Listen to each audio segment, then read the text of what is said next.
Buenas tardes, mi nombre es Adriana Marín y el día de hoy les voy a hablar sobre 3 temas correspondientes a la tarea 1, 2 y 3 del Seminario de Finanzas. Para empezar, vamos a ver la tarea 1 o el tema 1, que es el reporte de un caso de una empresa pequeña o mediana. En este caso, yo elegí la empresa Procopal S.A. y para ponerlos un poco en contexto les voy a hablar un poco sobre sus antecedentes. Para empezar, esta empresa no existía. Surgió de 2 empresas que se llamaban Proyectos y Construcciones Limitada y Pavimentadora Nacional Limitada. Estas 2 empresas en 1985 se fusionan para crear a Procopal S.A., cuyo giro principal es la comercialización de mezclas asfálticas, triturados y la construcción de vías para el Estado. A continuación les voy a mostrar sus estados financieros, que son el balance general y el estado de resultados, para posteriormente analizarlo con ayuda de las razones financieras. Aquí tenemos su balance general, dividido en periodos del 2008 hasta el 2013, estructurado respectivamente con sus activos, activos corrientes, activos fijos, activos operacionales, activos no operacionales. Después le siguen sus pasivos a corto plazo o corrientes y a largo plazo y su patrimonio. Y a continuación se ve el estado de resultados, que contempla lo que son las ventas, la utilidad bruta, la utilidad de operación, la utilidad antes de impuestos y la utilidad neta. A continuación tenemos las razones financieras. En este caso están subdivididas en 4 categorías, que son las razones de solvencia, las razones de liquidez, las razones de endeudamiento y las razones de rentabilidad. Vamos a empezar a ver cada una de ellas paso por paso, mostrando respectivamente sus fórmulas y sus resultados. Así como en los balances, también las razones financieras las dividí en periodos desde el 2009 hasta el 2013 para poder hacer una mejor comparación. Sin embargo, el periodo de análisis el principal periodo de análisis va a ser el del 2013. Dicho esto, comenzamos. Con las razones de solvencia tenemos 3. El capital neto de trabajo, la prueba ácida y la razón corriente. En el caso de capital neto de trabajo, este nos muestra el valor que le quedaría a la empresa después de haber pagado todos sus pasivos a corto plazo y es muy importante debido a que le permite a la gerencia tomar decisiones de inversión temporales o definitivas. Es recomendable que esta razón corriente sea superior a 1 y nunca sea negativo, ya que esto nos podría indicar un déficit. En el caso de su fórmula, esto se saca restando al activo corriente el pasivo corriente. Estos datos nosotros lo podemos encontrar en el balance general. Viendo un poquito hacia atrás, vemos que aquí están los activos corrientes y los pasivos corrientes, que son estos.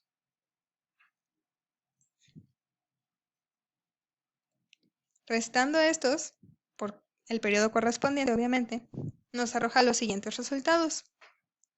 Viendo que en el 2010 hubo un déficit de capital de trabajo y esto probablemente se generó a que las exigencias de los pasivos corrientes no alcanzaron a ser cubiertas por los activos corrientes o por el flujo de caja generado por los mismos, induciendo a la compañía a tener un alto riesgo de iliquidez.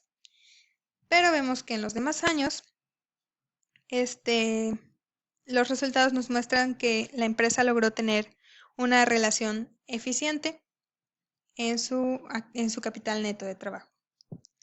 Continuamos con la prueba ácida, cuya fórmula es: a los activos corrientes se les va a restar el inventario y posteriormente a ese resultado que queda se va a dividir entre los pasivos corrientes. Esta prueba ácida nos va a revelar la capacidad de la empresa para cancelar sus obligaciones corrientes sin tener que vender sus inventarios. Nos arroja, haciendo la operación correspondiente, nos arroja los siguientes resultados, viendo que en el 2010 la empresa no está en condiciones de pagar la totalidad de sus deudas de corto plazo sin vender sus mercancías. Por el contrario, en el 2009 y en el 2013 vemos que tiene una mayor solidez y capacidad de pago. Después proseguimos con la razón corriente, que es resultado de dividir a los activos corrientes entre los pasivos corrientes. Nos muestran los siguientes resultados. Esta razón corriente nos va a medir la capacidad que tiene la empresa para cumplir con sus obligaciones financieras, deudas o pasivos a corto plazo. Como se puede observar, en el 2010 la razón resultante es menor que en los otros años, lo que implica una menor solvencia. Sin embargo, en los otros periodos analizados, el indicador arroja resultados por encima de 1, lo cual quiere decir que se mantiene estable. Después proseguimos con la razón de liquidez. En este caso vamos a analizar el índice de liquidez, cuya fórmula resulta de dividir el efectivo, que se encuentra igualmente en el balance general, en esta parte, efectivo, entre los pasivos corrientes, y nos arroja los siguientes resultados. Estos resultados nos quieren decir que por cada peso que la compañía debe, únicamente posee, en el caso del 2013, que es el que estamos analizando, 0.42 centavos, faltándoles aproximadamente 0.58 centavos para cubrir sus deudas a corto plazo. Después tenemos las razones de endeudamiento, que son 4 en este caso, que son el índice de endeudamiento, el endeudamiento financiero, cobertura de intereses y concentración de endeudamiento a corto plazo. En el caso de índice de endeudamiento tenemos que la fórmula es el total del pasivo entre el total del activo. Estos datos nosotros los podemos adquirir del balance general anteriormente mostrado y nos arroja los siguientes resultados. Este índice de endeudamiento va a establecer el porcentaje de participación de los acreedores dentro de la empresa. Este indicador es importante, ya que, en este indicador es importante que nosotros evaluemos los pasivos que tiene la compañía, en especial los que tienen mayor participación de los acreedores, evaluando así el nivel de riesgo de la compañía. En este caso, el mayor nivel de endeudamiento de la compañía se presenta en los periodos del 2010 y del 2011, con un 56% del total de los activos que fueron financiados a través de deuda. Después tenemos el endeudamiento financiero, cuya fórmula es obligaciones financieras entre las ventas netas. Este indicador refleja el porcentaje que representan las obligaciones financieras de corto y largo plazo con respecto a las ventas. Este indicador se ve que ha tenido una disminución significativa año tras año debido al considerable aumento de las ventas, exceptuando el último periodo, en el cual se da una disminución de las ventas, aunque de igual forma se da una disminución del nivel de endeudamiento, lo que repercute de forma favorable en este indicador. Después tenemos la cobertura de intereses, que resulta de dividir la utilidad operativa entre los intereses pagados, arrojándonos los siguientes resultados. Este indicador nos va a establecer la incidencia que tienen los gastos financieros sobre las utilidades de la empresa e indica si la empresa dispone de capacidad en términos de utilidad operacional suficiente para pagar intereses superiores a los que se les está exigiendo actualmente. Es importante que nosotros resaltemos que en el 2010 es donde se presenta una mayor cobertura de intereses debido a un fuerte incremento en la utilidad operacional derivada del aumento de las ventas en el periodo y una disminución de los intereses financieros. Después tenemos la concentración de endeudamiento a corto plazo, cuya fórmula es pasivo corriente entre los pasivos totales. Esta razón nos va a determinar qué porcentaje del total de pasivos con terceros tienen vencimiento corriente, es decir, inferior a un año. Esta compañía tiene en promedio, si nosotros sumamos todos estos datos y los dividimos entre el número de periodos que estamos analizando, tiene en promedio un 44% del total de sus pasivos con vencimiento corriente, o sea, inferior a un año.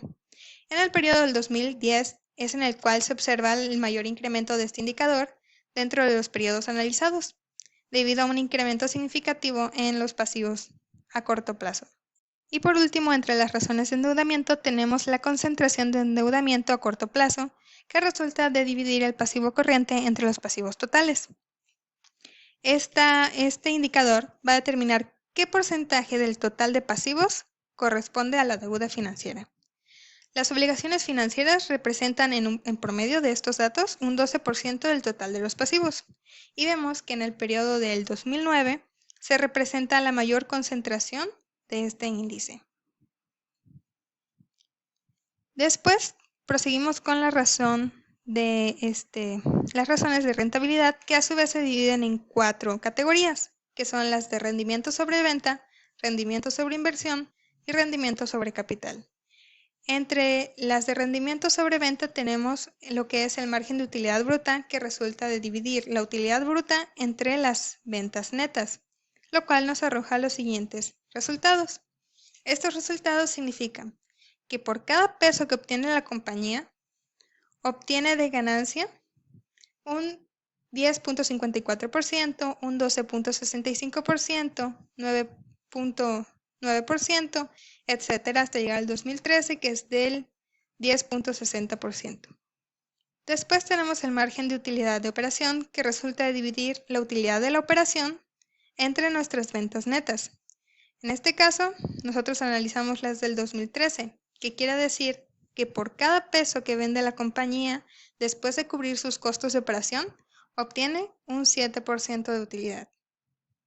Después proseguimos con el margen de utilidad neta, cuya fórmula es utilidad neta entre las ventas netas. En este caso, este resultado que nos arrojó quiere decir que después de cubrir los costos, gastos, impuestos y utilidades, por cada peso a la empresa le quedan 0.4 centavos de utilidad. Después tenemos la categoría de rendimiento sobre inversión con la razón de rendimiento sobre los activos. Usando esta fórmula que dice utilidad neta entre el total de activos, tenemos este dato que quiere decir que por cada peso invertido en activos se gana 0.03 centavos de la utilidad neta.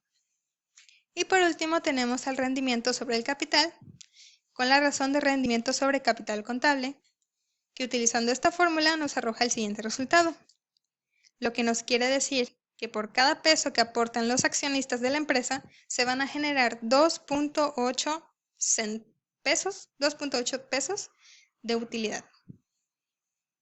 Una vez analizadas estas razones financieras y viendo los resultados, podemos generar las siguientes recomendaciones. Una de las recomendaciones es que se aumente la fortaleza patrimonial que posee la compañía. En segundo lugar, tenemos lograr la eficiencia en la administración y gestión de los activos, de manera que estos generen mayores recursos que los que inicialmente se invirtieron en el momento de su adquisición. Después tenemos obtener una mayor eficiencia en la generación de utilidades con los activos que dispone la empresa. Tratar de generar internamente el efectivo necesario para cubrir las inversiones necesarias en capital de trabajo neto operativo, de manera que con este pueda financiar su crecimiento. Y por último, realizar una adecuada gestión sobre sus costos y gastos que permita el desarrollo normal de las operaciones y no afecte las utilidades obtenidas por la compañía. Después proseguimos con el tema número 2, que es fusión de empresas y tipos de fusiones. Para esto vamos a empezar definiendo qué es fusión de empresas. Fusión de empresas se entiende por fusión a la operación jurídica realizada entre dos o más sociedades orientada a la extinción de todas o de alguna de ellas y a la integración de sus respectivos socios y patrimonios en una sola sociedad, ya preexistente o de nueva creación. Esto quiere decir, es el proceso a través del cual dos o más empresas independientes se van a combinar decidiendo disolverse de forma individual para unir sus patrimonios. Todo esto con el fin de aumentar el patrimonio de la nueva persona jurídica que se está formando. Hay diferentes tipos de fusiones. Tenemos la fusión pura, la fusión por absorción, la fusión horizontal y la fusión vertical. La fusión pura se da cuando dos o más empresas de un tamaño equivalente acuerdan unirse creando una nueva empresa a la que se van a aportar todos sus recursos y se van a disolver las empresas originales, como en el caso del Procopal, que habían dos empresas, se deshicieron, más bien se unieron y formaron una nueva, como se muestra en la imagen. Empresa A y empresa B se fusionan para crear la nueva empresa, que es la empresa C. Después tenemos el tipo de fusión por absorción, que como su nombre lo dice, es cuando una sociedad absorbe a otra. Esto quiere decir que desaparecen todas las empresas menos una, la cual va a asumir los bienes, derechos y obligaciones de todas las que intervinieron en el acto con el fin de volverse aún más poderosa.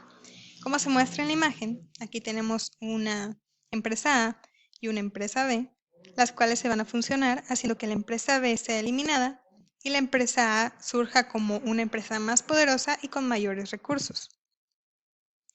Después tenemos el tipo de fusión vertical y horizontal. En el caso de la vertical es cuando dos empresas que pertenecen a una misma industria pero en distintas fases unen sus patrimonios. Con ello se quiere alcanzar una mejora en su productividad y en la eficiencia de su cadena de suministros. Después tenemos la horizontal, que es cuando dos empresas competidoras, esto quiere decir que participan en el mismo mercado produciendo tanto el mismo bien como el mismo servicio, se fusionan para crear una sola y nueva empresa. Es el caso que se dio con AT&T, Usacell y Nextel. En este caso, la fusión de las dos marcas bajo el sello de AT&T implicó la unificación de sus redes de comunicación y las sucursales de Nextel y Usacell quedaron a pertenecerles como propiedad a AT&T. El tema 3 es sobre la adquisición de empresas y motivos de adquisición. Tenemos que la adquisición de empresas consiste en la compra de una empresa por parte de una persona jurídica, adquiriendo a la compradora los derechos necesarios para controlar la empresa, pero sin fusionar el patrimonio de ambas. Esto quiere decir que esta participación o adquisición tiene lugar cuando una empresa compra parte del capital social de otra empresa con la intención de dominarla total o parcialmente. Entre los motivos de adquisición tenemos los siguientes. El primero es la ganancia de una mayor cuota de mercado. El segundo es generar sinergias productivas y comerciales. Tercero, ampliación de la gama de productos. Cuarto, aprovechar posibles ventajas fiscales. Quinto, hacer crecer la empresa para mejorar su posición financiera. Y por último tenemos la integración vertical. Este último consiste en internalizar una o varias fases del proceso de diseño, producción o comercialización que anteriormente la empresa no realizaba, y esto resulta un motivo muy rentable para la integración, ya que permite captar negocios inducidos por la propia actividad de la empresa que hasta ese momento estaban en manos de terceros. El ejemplo de un caso de adquisición fue el que se hizo con Soriana y la Comercial Mexicana en el 2016. En el 2016, Soriana compró 143 tiendas, Mega Comercial, Tienda Comercial Mexicana, Alprecio y Bodega Comercial Mexicana por 39.194 millones de pesos. Cuando Soriana realizó esta compra, Comercial Mexicana quedó como una subsidiaria y llegó a un acuerdo para mantener el nombre de la tienda, la identidad de marca y las promociones como el conocido Julio Regalado por 2 años más para que las personas se pudieran adaptar mejor a ese proceso, ese cambio que hubo. Y por el momento sería todo de mi parte. Muchas gracias.